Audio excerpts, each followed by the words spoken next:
remember the way the rain sounded against the window of that tiny, cramped apartment. It was rhythmic, methodical, like a countdown. I was standing there, holding a plate of burnt pasta, the only thing I knew how to cook that he actually liked, waiting for Julian to walk through the door. It was our 5th anniversary. 5 years of me working double shifts at the diner. 5 years of me wearing thrift store sweaters so he could afford the tuition for his MBA. 5 years of "we're almost there, Elara." The door didn't just open. Swung. Julian didn't look at the candles. He didn't look at the flowers I'd bought with the tips I'd saved for 3 weeks. He just looked at me with this hollowed-out expression. Like I was a piece of furniture he was finally ready to throw to the curb. "I'm done, Elara," he said. No hello. No happy anniversary. Just those 3 words. I laughed. Small, pathetic sound. Done with what? The commute. "I know, honey, but once you get that promotion." "I'm done with this," he snapped, gesturing to the room. Me. "I'm done with the struggle. I'm done with the smell of cheap grease on your skin. I found someone who actually belongs in the world I'm building." The plate felt heavy. So heavy. "What are you saying?" "I'm saying I'm leaving. Her name is Vivienne. She's the daughter of the CEO at the firm. She's everything this isn't." He looked at my hands, calloused, red, hardworking hands, and he actually sneered. "I need a partner, Elara. Not a charity case." I didn't cry. Not then. The shock was like a physical barrier between my heart and the reality of his words. He didn't know. He had no idea that while I was scrubbing tables, I was also managing the offshore trusts of the Thorne estate. He didn't know that my father, Silas Thorne, was currently waiting for my call to tell him I was finally ready to come home and take my seat at the head of the table. I'd hidden it all. I wanted to know if he loved me. Not the billions. Not the name. Well, now I knew. "You're leaving me on our anniversary," I whispered. He was already grabbing his suitcase, the expensive one I'd bought him for his birthday. "Consider this your exit interview. You were a great bridge, Elara. But I've crossed over. Don't call me." He walked out. He didn't look back. He left the door wide open, letting the cold air rush in to kill the last of the candle flames. I stood in the dark for a long time. Then I pulled my phone out of my apron pocket. I dialed a number I hadn't called in half a decade. "Father," I said, my voice cracking once before turning to ice. "Send the car." And "Father, tell the legal team I want to buy a specific investment firm. By Monday." But as the black sedan pulled up to my crumbling apartment building, I realized one thing. Taking his job wasn't enough. I didn't just want him broke. I wanted him to see exactly what he threw away. That night, after Julian walked out, I didn't cry. I didn't throw the burnt pasta at the wall. I just sat there in the dark, watching the headlights of his car fade away. He was heading to a penthouse, the silk sheets, to a woman named Vivienne who probably didn't know the price of a gallon of milk. And me. I was sitting in a kitchen that smelled like pine sol and broken dreams. The black sedan that pulled up 10 minutes later wasn't a taxi. It was a Mercedes Maybach. The driver, Arthur, a man who had bounced me on his knee when I was 5, stepped out into the rain. He didn't say a word. He just looked at my waitressing uniform, the stained apron, and the cheap plastic watch Julian had given me 3 years ago. He looked at me, and I saw the pity in his eyes. That was the spark. That was the moment the sadness turned into something sharp, something jagged. "Is he gone, Miss Elara?" Arthur asked softly. "He's gone, Arthur," I said. My voice sounded like it belonged to someone else, someone colder. "And Elara is gone too. From now on, I'm Director Thorne." I stepped into the back of that car, and for the first time in 5 years, the leather didn't feel like a luxury. Felt like armor. As we drove away from the slums, I watched my reflection in the tinted glass. I looked tired. I looked like a woman who had spent half a decade trying to build a man who ended up using her as a stepping stone. Julian wanted a partner who belonged in his world. Fine. I was going to show him exactly what the top of that world looked like. But first I had to see my father. Silas Thorne wasn't just a billionaire. He was a titan. He was the kind of man who bought and sold companies over breakfast. When I walked into his study, all mahogany and the scent of expensive cigars, he didn't even look up from his papers. 5 years, Elara, he said. His voice was like grinding stones. You lived in the dirt for 5 years for a man who didn't have the soul to see who you were. I wanted to be loved for me, Dad, I whispered. And, did he love you? The silence in the room was deafening. No, I finally said. He loved the idea of what I could do for him. And when he found someone who could do more, he threw me away. My father finally looked up. His eyes were hard, but there was a flicker of something, maybe pride, when he saw the way I was standing. My shoulders weren't slumped anymore. So, he said, sliding a thick black folder across the desk. What's the move? Do we crush his firm? Do we blacklist him from every bank in the hemisphere? I looked at the folder. It contained everything on Julian's new firm, Apex Capital. I saw his name listed as a senior associate. And right next to it, Vivienne Vance, the mistress, the upgrade. I felt a slow, dark heat rise in my chest. No, I said, my fingers tracing the edge of the paper. If we crush him now, he'll just think he was unlucky. I want him to climb. I want him to feel like he's finally winning. I want him to reach the very peak of his ambition. And then I want to be the one who lets go of the rope. I spent the rest of the night scrubbing the diner off my skin. I scrubbed until my skin was raw, but I couldn't get the memory of his sneer out of my head. I need a partner, Elara. Not a charity case. Those words were going to be the last things he'd remember when I was done with him. But I didn't know then that Julian wasn't just leaving me. He was planning to take the only thing I had left of my normal life. 2 weeks. That's how long it took to transform. I wasn't Elara the waitress anymore. I was a phantom in a tailored Dior suit. I'd spent 14 days submerged in spreadsheets, acquisition reports, and the messy inner workings of Julian's new playground. The occasion was the Emerald Gala. Every year, the city's elite gathered to pretend they cared about charity while they traded insider secrets. Julian had talked about this gala for years. It was his mecca. His I've made it moment. And he was there. I saw him the moment I walked into the ballroom. He looked different, polished. He was wearing a tuxedo that probably cost more than our old car. He had his arm wrapped around a woman in a shimmering gold dress. Vivienne. She was beautiful in that sharp surgical way. Every hair in place, every smile calculated. They were laughing. Julian was holding a glass of vintage Cristal, leaning in to whisper something in her ear that made her giggle. He looked happy. He looked like a man who had successfully shed a skin he never wanted. I felt a phantom pain in my chest. Just a month ago, he was holding my hand on the sofa, telling me we were partners for life. I took a deep breath, adjusted the Thorne family crest pin on my lapel, and walked straight toward them. I didn't hide. I didn't wait in the shadows. I walked right into his line of sight. When Julian saw me, he actually choked on his drink. He sputtered, wine spilling onto his silk lapel. Vivienne looked at him, confused, then followed his gaze to me. Elara! Julian gasped.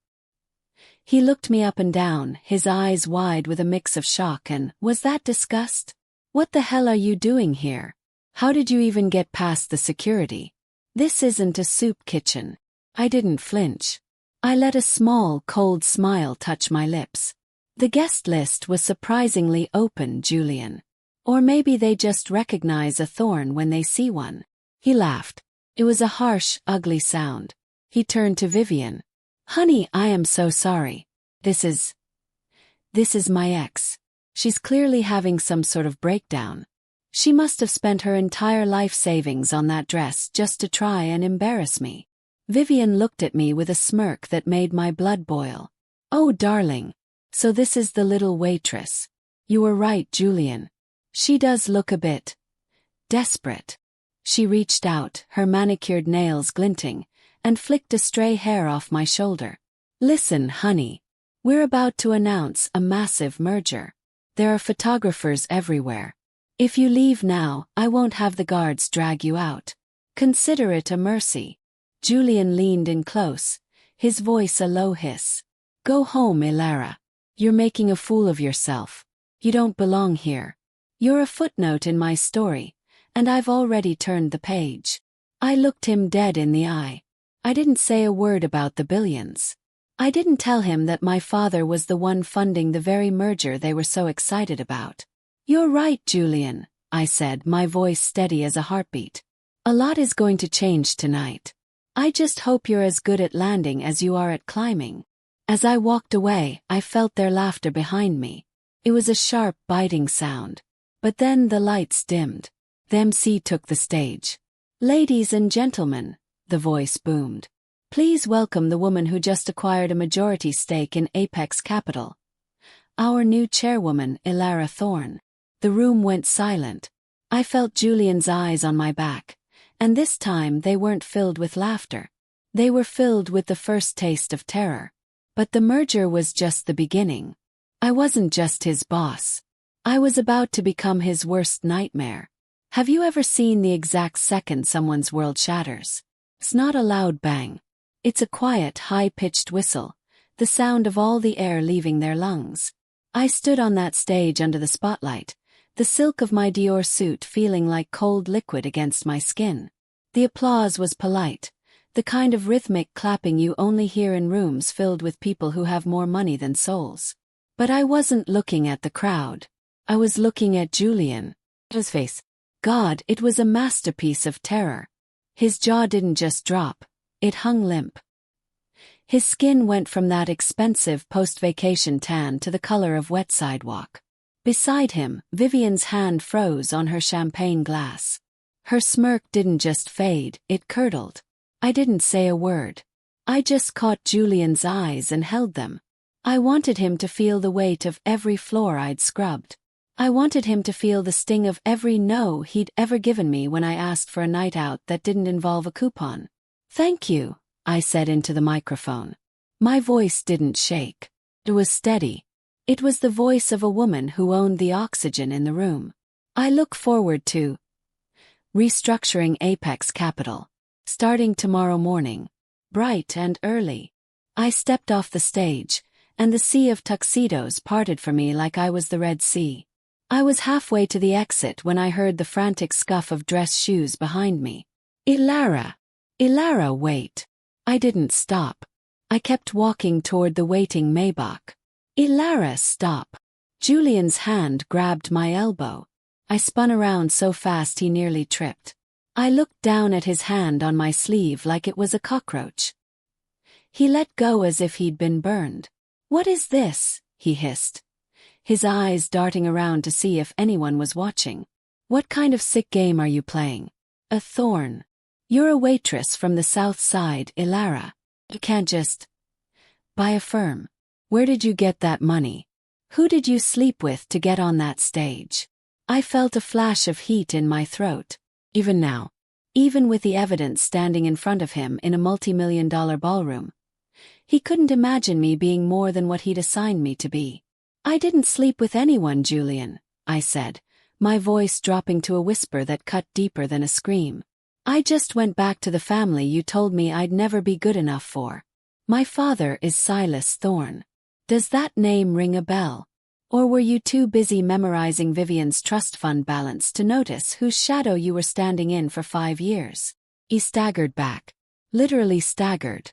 Silas Thorne. You're the heiress. The one who went missing 5 years ago.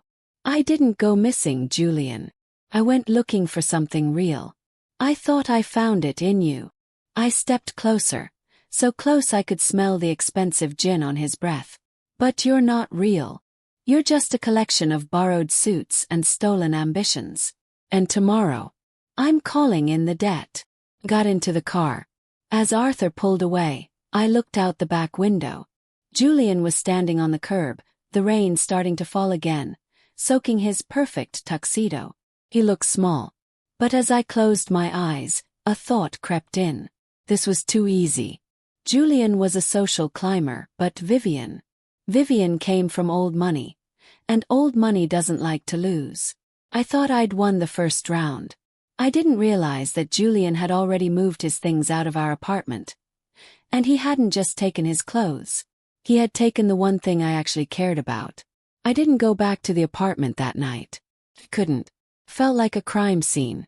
I stayed at my father's estate, in a bedroom the size of a house, surrounded by Egyptian cotton and silence. But I didn't sleep. I kept thinking about the look on Julian's face. It should have felt like victory. It should have been the sweetest moment of my life. So why did my chest feel like it was full of broken glass? Maybe it's because when you love someone for 5 years, when you sacrifice your youth, your hands, and your pride for them, you don't just stop because they turned out to be a monster. You mourn the person you thought they were. At 8 a.m., I walked into the glass and steel lobby of Apex Capital. The staff was in a frenzy. The news of the Thorne acquisition had hit the wires at dawn. I walked past the reception desk, where the girl didn't even ask for my ID, and straight into the executive boardroom. Julian was there. So was Vivienne. And so was a team of lawyers who looked like they hadn't slept since the 90s. "Ah, Director Thorne," Vivienne said. She was sitting at the head of the table, her legs crossed, looking as cool as an ice sculpture. "We've been waiting. Julian told me all about your little masquerade." I sat down opposite her. I didn't look at Julian, who was hovering in the corner like a scolded dog. "It wasn't a masquerade, Vivienne," I said. "It was a sabbatical. Now, let's talk about the termination clauses for senior associates who engage in ethical breaches." I looked at Julian then. "Like say, using company time to scout for a mistress?" Julian went pale, but Vivienne just laughed. A dry, sharp sound. "Oh, Elara, you think this is about a job? You think you can just buy us out and we'll disappear?" She leaned forward, sliding a manila envelope across the polished wood. "Julian might be a fool, but he's a thorough fool. He found something in that dumpy little apartment of yours. Something you forgot to hide." My heart skipped. I opened the envelope. Inside were photos. Not of me. Not of the Thorne estate. They were photos of my mother's medical records. The ones from the private clinic. The ones that proved Silas Thorne wasn't just my father. He was a man who had broken the law to keep me hidden for 20 years to protect the company's stock during a federal investigation. "It's called securities fraud, Elara," Vivienne whispered, her eyes gleaming with malice. "If these hit the press, the Thorne empire doesn't just shake. Collapses. Your father goes to prison. And you go back to the diner." Julian stepped forward then, his confidence returning like a foul odor. He smirked, leaning over my shoulder. "You thought you were the only one with a secret, Elara? I didn't just leave you because of Vivienne. I left you because I found the leverage. Now here's how this is going to go. You're going to sign Apex back over to us. And then you're going to give me 20 million for emotional distress." I looked at the photos. I looked at Julian's smug, traitorous face. I felt the world tilting. I had come here to crush him, but he had been planning my destruction long before he even walked out that door. I looked up at them, my hand trembling just enough for them to see it. Just enough to make them think they'd won.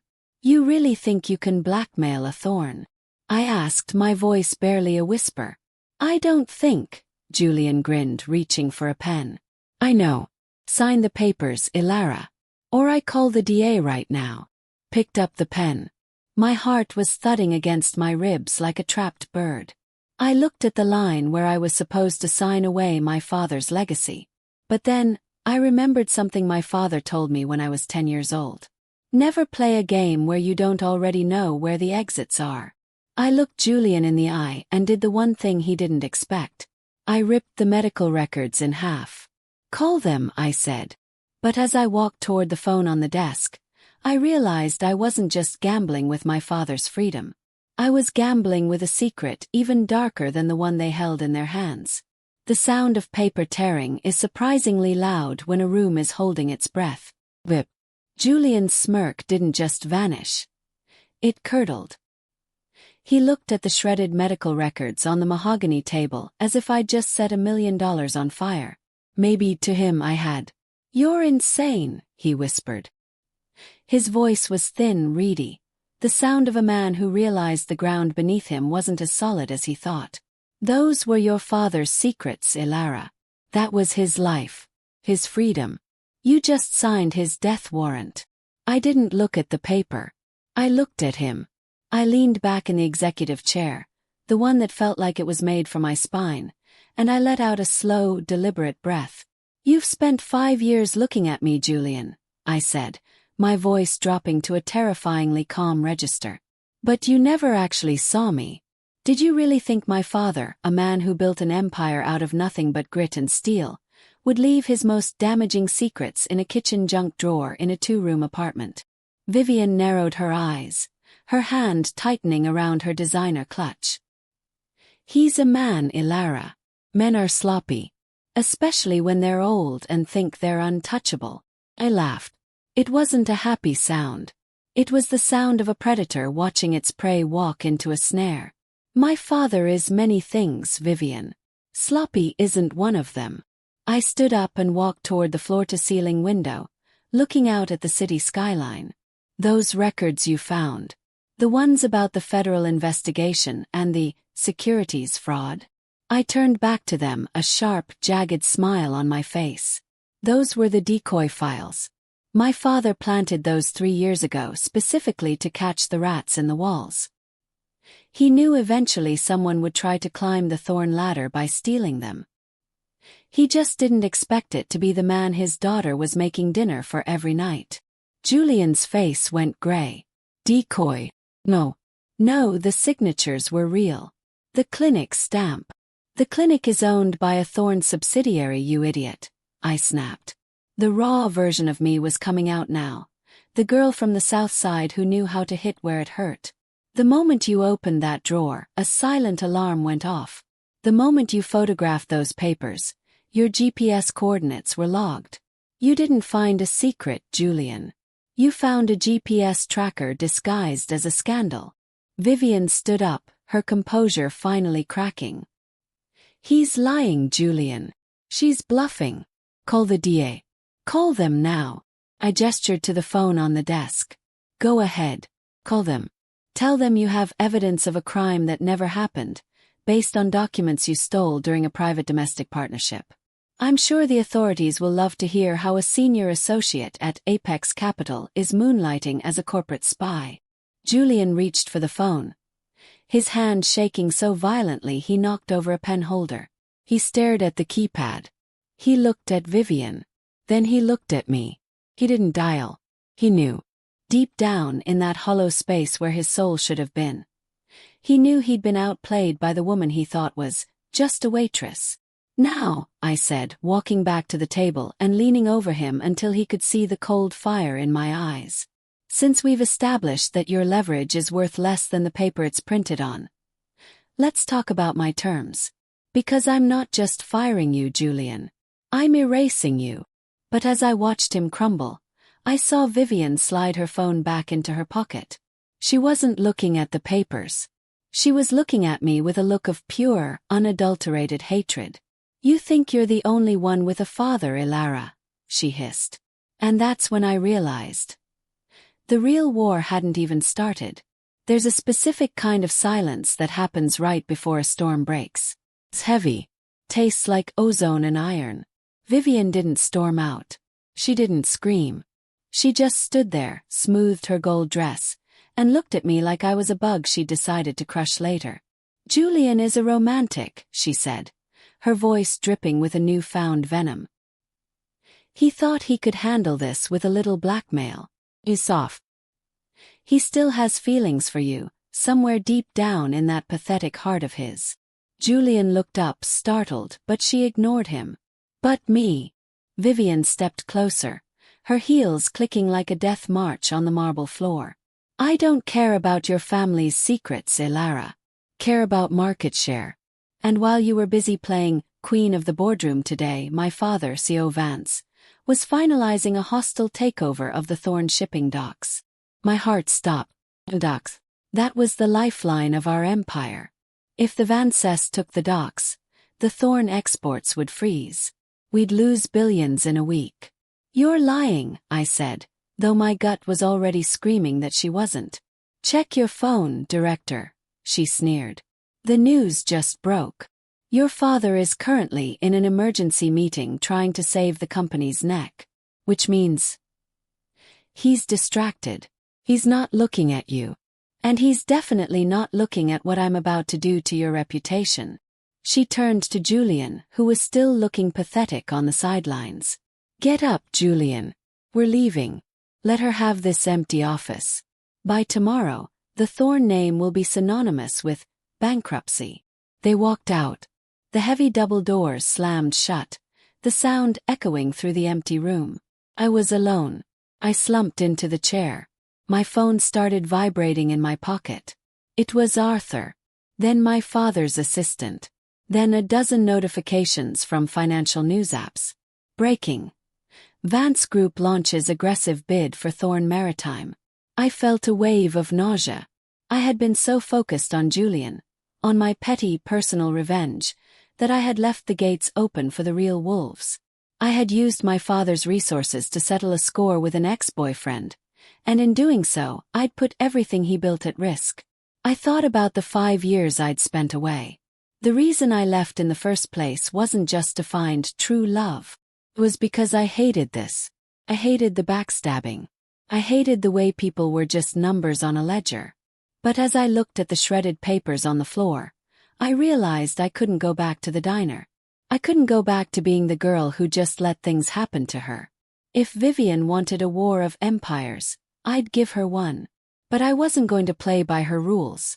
I picked up the phone and called a number I'd saved from my days at the diner. Not a billionaire. Not a lawyer. Hey, Marcus, I said, my voice cracking before turning to stone. It's Elara. Remember those untraceable delivery routes the guys at the pier used to talk about? The ones the Vivienne don't know exist. I need a favor. A big one. I was going to save my father's docks. But to do it, I'd have to step back into the world I'd tried so hard to escape, and do something that would make me just as dangerous as the people I was fighting. But then my door creaked open. It wasn't a lawyer. It wasn't Vivienne. It was Julian. And he was crying. I looked at Julian standing in the doorway of my new office. His tie was loosened, his hair, usually plastered into a perfect expensive wave, was falling over his forehead, and his eyes were red. He looked like the man I used to love, back when we shared a single pizza and dreamed about a future that didn't involve stabbing each other in the back. Get out, Julian, I said. I didn't even look up from my laptop. My fingers were flying across the keys, tracking the Vance Group's stock movements. The vultures are in the other room. I'm sure Vivienne has a bone for you to chew on. She's going to kill him, Elara, he whispered. His voice was raw. Not literally. But she's going to destroy your father. I saw the documents on her desk. They aren't just taking the docks. They've been bribing the port authorities for months. They've set a trap. The moment your father signs the emergency loan to save the shipping line, the Vivienne are going to trigger a default clause. Pause. My heart did a slow, heavy thud against my ribs. I looked at him, really looked at him. Why are you telling me this? You wanted this, remember? You wanted the upgrade. You wanted to belong in her world. Julian took a step into the room, his hands shaking. I thought I did. I thought I was tired of being poor. I thought I was tired of the struggle. But Vivienne. She's not a person, Elara. She's a machine. When she looks at me, she doesn't see Julian. She sees a tool. And when I saw the way she looked at you today, I realized I didn't just leave a waitress. I left the only person who ever actually cared if I breathed or not. I felt a sharp pang of something. Not love, but a memory of love. It was like looking at an old scar. You don't feel the pain anymore, but you remember exactly how it happened. It's too late for an apology, Julian, I said, my voice hardening. You stood by while she threatened my family.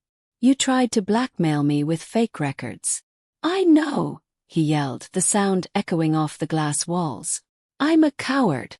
I'm a pathetic social climbing coward. But I'm telling you the truth. If you don't stop that loan from going through in the next 2 hours, the Thorne Empire is gone. Everything your father built. Everything you were supposed to inherit. Gone. He walked to the desk and laid down a small encrypted USB drive. Everything is on there, he said, his voice dropping to a broken whisper. The bribe logs. The secret accounts. The proof that the Vance Group is insolvent and using your father's assets to hide their own bankruptcy. It's the only way to stop them. I looked at the drive. Then I looked at him. Why, Julian? If you give me this, Vivienne will ruin you. You'll never work in this city again. You'll be back in that tiny apartment with nothing but your regrets. He smiled then, and for a split second, I saw the man I'd married 5 years ago. I'm already there, Elara. I've been there since the moment I walked out on our anniversary. He turned and walked out before I could say another word. I sat there for a long time, the USB drive feeling like it was burning a hole in the desk. Was it a gift? Or was it the final, ultimate trap? If I used this and it was fake, I wouldn't just lose the docs. I'd be handing the Vances the evidence they needed to sue the Thornes into the ground for corporate espionage. I had 60 minutes to decide if I could trust a man who had already proven he was a liar. They say you shouldn't bring a knife to a gunfight. But they never say anything about bringing a ghost. I didn't call my father. He was already drowning in the Vance Group's media blitz, and if I told him Julian, the man he loathed, was our only hope, he'd throw the USB drive into the ocean. Instead, I called the only person who knew how to operate in the shadows without leaving a fingerprint. Arthur, I said into the phone as I pulled out of the parking garage in a car I'd borrowed from the company pool.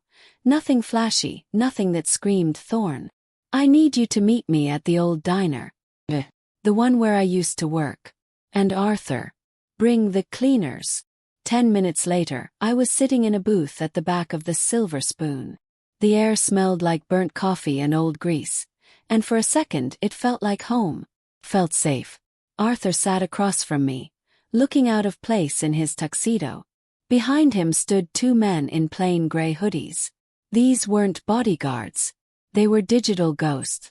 The kind of people who can erase a person's existence with 3 keystrokes. Is it real? I asked, sliding the USB drive across the sticky table. One of the men took it, plugged it into a ruggedized laptop, and began to work. The screen was a blur of green text and cascading windows. 5 minutes passed. My heart was a drum in my ears. It's real, the man finally said, his voice devoid of emotion. And it's worse than you thought. The Vance Group isn't just trying to take your docs. They've already funneled $40 million of Thorne pension funds into a shell company in the Caymans. They aren't taking over, Director Thorne. They're stripping the ship before it sinks. I felt the blood drain from my face. Vivienne wasn't just a corporate rival. She was a thief. She was planning to bankrupt thousands of my father's employees just to save her own father's failing reputation. Can you stop the transfer? Yes. I can do more than that, the hacker replied, a ghost of a smile touching his lips. I can reroute the signature. If you give me the authorization, I can make it look like the Vance Group just authorized a massive, unauthorized donation of those stolen funds back into the Thorne Charity Foundation. It would be a public relations nightmare they could never recover from. They'd be under federal indictment by midnight. Do it, I said. Wait, Arthur interrupted, his hand on my arm. Miss Elara. If you do this, you're crossing a line. This isn't business anymore. This is warfare.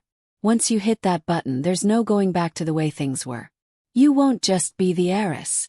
You'll be the woman who destroyed a dynasty. I looked around the diner. I saw the girls working the tables, their tired eyes, their sore feet. I saw the people who Julian had sneered at. People like I used to be. They stole from these people, Arthur, I said, my voice as cold as a winter morning. They thought because they were rich and we were nothing, they could take whatever they wanted. They thought they could use me as a bridge and then burn it. I looked at the laptop screen. Burn it all, I whispered. The hacker hit enter. For a moment nothing happened. Then the news on the small TV above the diner counter flickered. The anchor's face went pale as she looked at her teleprompter. This just in. We are receiving reports of a massive financial scandal involving the Vance Group. Internal documents have been leaked showing unauthorized transfers. And it appears CEO Vivienne Vance is being called for questioning as we speak. I felt a wave of relief so strong I almost collapsed. But then my phone buzzed. It was a text from an unknown number. I know what you did, Elara. And I'm not going to jail alone. Look out the window. I looked toward the front of the diner. A black SUV was idling at the curb. The window rolled down just an inch, and I saw the glint of metal. Vivienne wasn't going to the police. She was coming for me. The black SUV sat at the curb like a shark in shallow water. I could see the silhouette of Vivienne in the back seat, not the polished heiress anymore, but a frantic, cornered animal. The glint of the metal through the window wasn't a camera. It was a threat. Arthur, I whispered, my eyes locked on the vehicle. Don't move. Don't let the hackers stop. They need to finish the upload. Miss Elara, get under the table, Arthur hissed, his hand reaching for the holster under his jacket. But I didn't move. I stood up. I walked right out the front door of that diner, the smell of old grease and home following me into the cold night air. I walked until I was standing right on the sidewalk, 5 feet away from her car.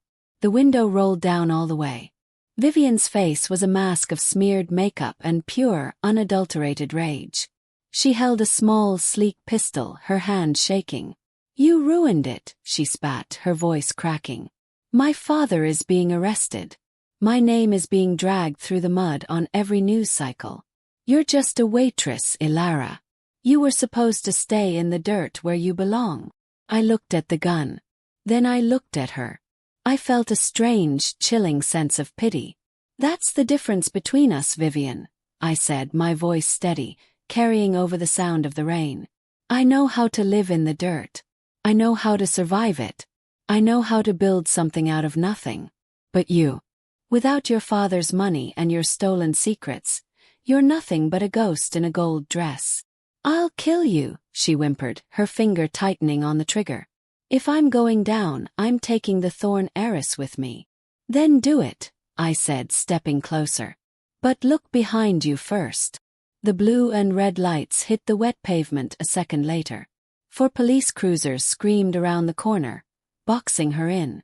My hackers hadn't just moved the money. They'd sent her live GPS coordinates to the authorities along with the evidence of her fraud. Vivienne looked at the cops, then back at me. The gun fell from her hand, clattering onto the floor of the SUV. She collapsed into the seat, sobbing, the sound of a girl who had never been told no, finally facing the no that would define the rest of her life. As they led her away in handcuffs, I felt a hand on my shoulder. It was Arthur. It's over, Miss Elara, he said softly. No, I said, watching the tail lights fade. It's just starting. I turned around to see Julian standing at the edge of the parking lot. He looked like he'd been through a war. He started to walk toward me, a hopeful, pathetic look in his eyes, as if saving me at the last minute would erase 5 years of lies. I didn't wait for him to speak. I just held up my hand. Don't, Julian, I said. The USB drive bought you your freedom from the Vances. It didn't buy you a seat at my table. Go find yourself, because I'm finished looking for you. I watched him stand there, alone in the rain, as I got into my own car. I didn't look back in the rearview mirror. Not even once. A month later, I sat in the very top office of Thorne Tower. The view was incredible.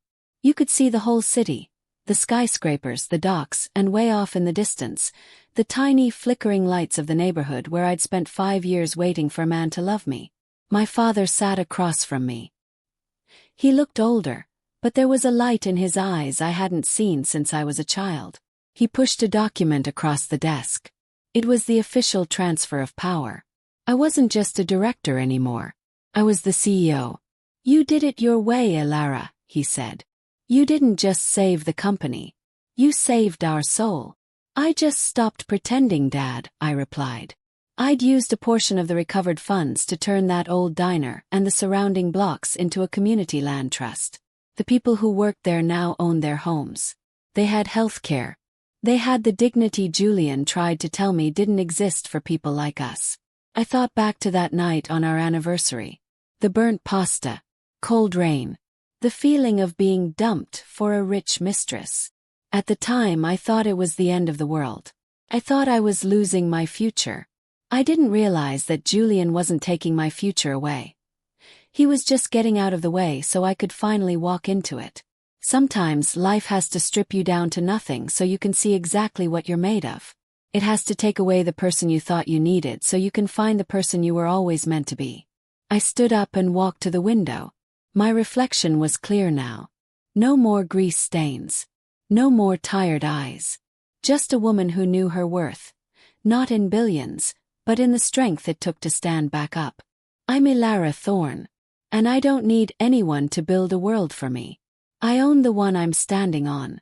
Thanks for listening. Don't forget to subscribe, and if you've lived through something similar, if you've ever been underestimated or betrayed only to find your own power, share your story in the comments. Your voice matters.